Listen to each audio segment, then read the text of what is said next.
Have you guys ever seen a cracked chamber main in your ranked games? I'm not talking about someone who just occasionally pops off with chamber, but someone who actually knows chamber's tech and uses it the correct way, carrying your team to victory. Well, I'm waiting.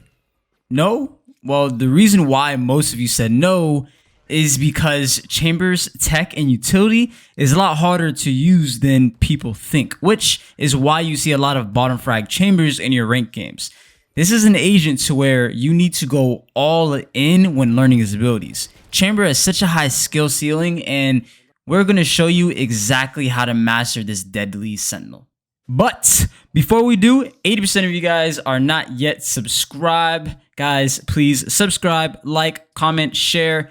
It helps out so much and allows us to keep bringing you bangers like this, and for you to truly get the rank that you desire of becoming diamond and beyond. Watch the entire video. Don't be an iron, guys. Before we talk about how to use Chamber's tech and master it, it's important that we first teach you what Chamber's true role is and the importance he is able to bring to your team both on attacking and defending. Chamber is classified as a sentinel, which he is, but he is also so much more than just your typical sentinel. He is in fact the deadliest sentinel because of the deadly gadgets he has at hand, which we will get into later on in this video. With Chamber, you have about 3 jobs that you can fill depending on your teammates and how they're playing. You can either be the lurker, second entry, or support. This information is only valuable when you fully understand how to use his utility, so we will cover this topic in further detail in our advanced Ultimate Chamber guide. Just know that you should never limit what you are able to do with this agent, and since he can pretty much do it all. As the chamber on your team, it's important that you turn your save rounds into rounds that are won because of your deadly kit.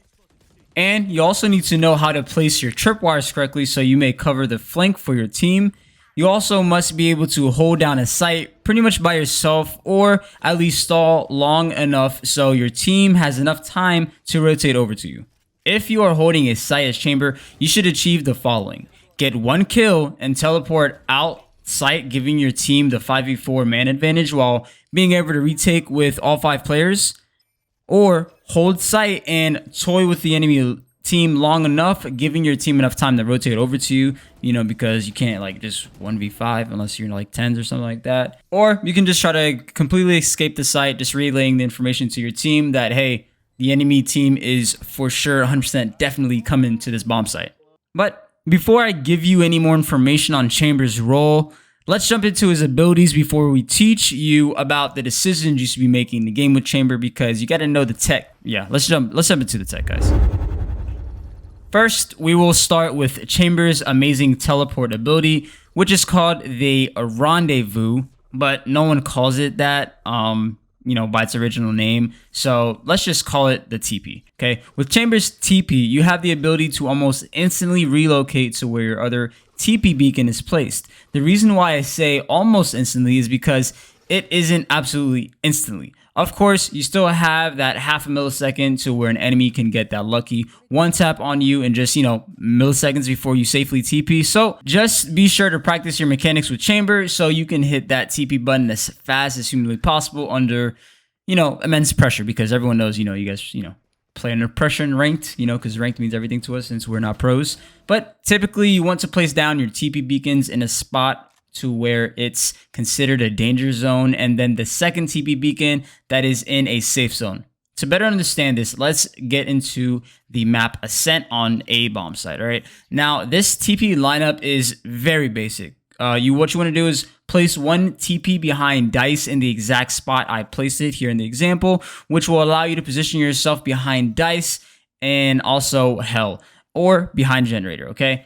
This will be our danger zone since we are able to take aggressive angles with this beacon placement. Okay. Then your safe TP beacon you will want to place in Garden, since this will be your safe retreat. Okay. This is places, right behind tree. You want this to be your safe TP. Now stay tuned in for the advanced chamber guide, that will be releasing soon, that we discussed earlier, so you can learn how to fake TP, which is the thing you're seeing now on screen, which is a very advanced mechanic. Trust me, it's pretty hard, but we're going to teach you nonetheless. All right, so a huge mistake that I commonly see the chamber players is not picking up your TP beacons when rotating completely off a site.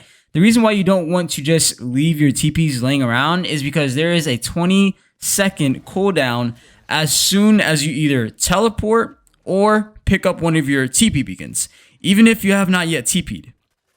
So when you are rotating and you know that it's a guarantee that the enemy team is pushing the other bomb site, you need to pick up your TP beacons as soon as you rotate. So by the time you get to the other bomb site, your TP ability will be available to you again. You may be asking, well, can I just put one TP on A and then another TP beacon on B site? And the answer is no, you cannot. The reason for this is because there is a small range as to how far you can place the beacons from each other. When you place down a beacon, look at your mini map and you will see a huge circle telling you the furthest distance you will be able to place your second beacon, which is a maximum of 40 meters from each other. Now it's time to get into Chamber's unbelievably insane headhunter ability. This is basically a pocket sheriff that you have at your disposal, but get this, you can headshot anyone from any distance and it's just one shot kill. There is no bullet drop off with this weapon, no matter the distance, okay? So it's always a one shot to the head, 2 shots to the body with no armor, and 3 shots to someone with full armor, and it's pretty OP, right? Every bullet for the headhunter costs you 100 credits, so it's important that you only use these bullets to get kills and not destroy utility. So please stop trying to shoot Silva's drone with your headhunter. Another thing that you must learn as a chamber main is that when you are playing chamber, you should really never ever be leaving a gunfight to reload. The reason for this is because you can immediately switch to your headhunter ability and immediately accurately shoot after emptying your rifle or op or martial shot, okay? So let's say that you are opping as chamber and 2 enemies swing you. Well, all you have to do is kill the first guy with the one shot of the op that you have and then immediately switch to your headhunter and start shooting. Master this mechanic and trust me, people will fear you in your ranked lobbies. We have only scratched the surface with this amazing ability that Chamber has, but of course, guys, we will provide you with much more knowledge in the advanced Chamber video. We can't just feed you guys overwhelming information because then you guys won't be able to learn anything accurately. So now we are going to talk about the gadget that allows Chamber to remain within the Sentinel role, and that is his Tripwire gadget ability, which is really called the trademark, but no one calls it that. Just call it trips. With Chamber's trips, you really don't have to do much other than placing them in a safe corner next to an entrance point. The radius that this trip covers is insane. From the very center of the tripwire, it can catch enemies within 10 meters. Meaning, if you are standing within 10 meters from the chamber trip, you will trigger the alarm, which will then cause a slow orb effect within a 10-meter radius around the trip. This effect is very similar to Sage's slow orb, but the only difference is when someone is trying to move while stuck in the trip, it will make a weird kind of wompy noise informing anyone near the trip that you are stuck and, you're trying to get out. This is why it's so important to play off your trips. Enemies are basically just sitting ducks, and as long as you peek properly, then it's a guaranteed kill for you. See how this Reyna tried sneaking onto A site with the lurk for her team? Well, as you can see, we were definitely able to shut that Reyna down, if you know what I mean. Pow.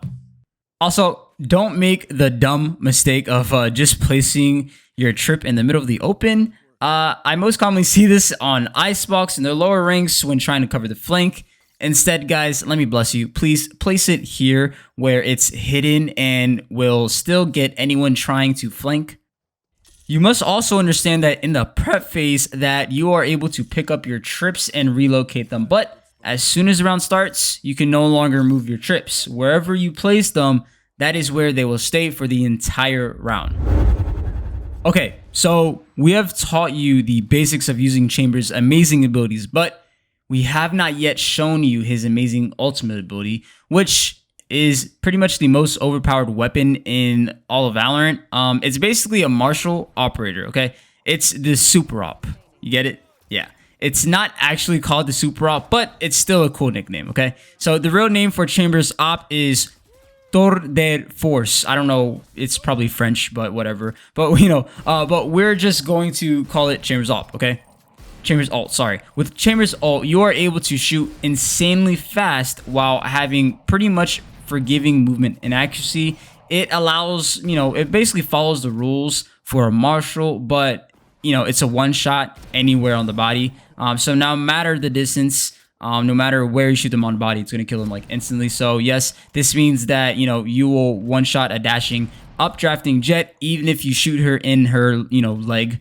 Pretty crazy, right? This ability has the potential to completely flip the scale of your save rounds, since you have 5 bullets to completely wipe out the other team. Another thing to note is that it's very hard for the enemy team to trade you when you are using Chambers Alt, because every kill you get with his ult, the same slow effect that is caused by Chambers Tripwires is immediately dropped within the 10-meter radius around the dead body of the enemy that you just killed.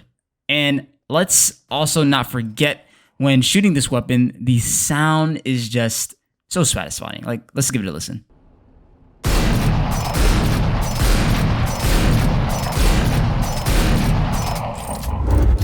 Alright guys, so that is the end of this video, and as we stated in the video, we cannot cover how to completely play Chamber in one video, so stay tuned for our advanced Chamber guide, which we will release to you very soon. I hope you found this video to be helpful. If you did enjoy this video, don't forget to drop a like, comment, and subscribe, and don't forget to turn post notifications on so you guys never miss another banger like this. And ProSense will soon be the #1 training platform to develop immortal level players, so let's work hard and make that happen. It's your boy Sando.